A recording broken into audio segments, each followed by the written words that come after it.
Hey everyone, today I'm going to show you how to enable or disable automatic photo saving in your app. So let's get started with this quick tutorial. First, you'll want to navigate to the bottom of your screen where you'll see several menu options. Look for and tap on the option labeled More.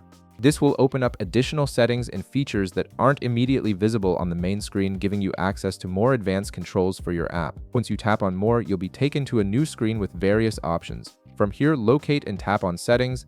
This is where you'll find all the customizable preferences for how your app behaves, including media handling, notifications, privacy controls, and more. The settings menu is essentially your control center for personalizing your app experience.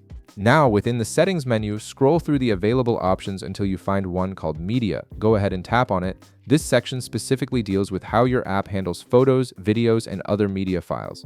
It's an important area because it controls what happens to the content you view or share through the app. After opening the media settings, you'll see an option that says Save to Gallery. This is the feature that determines whether photos are automatically saved to your device's photo gallery or not.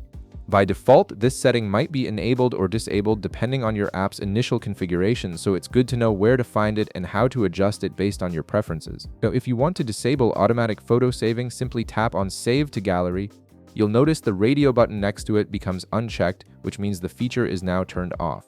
From this point forward, photos won't be automatically saved to your device's gallery, giving you more control over what gets stored on your phone and helping you manage your storage space more effectively.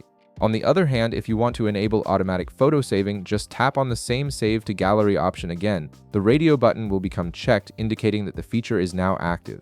This means any photos you view or interact with in the app will automatically be saved to your gallery for easy access later, which is particularly useful if you frequently want to keep copies of images you come across.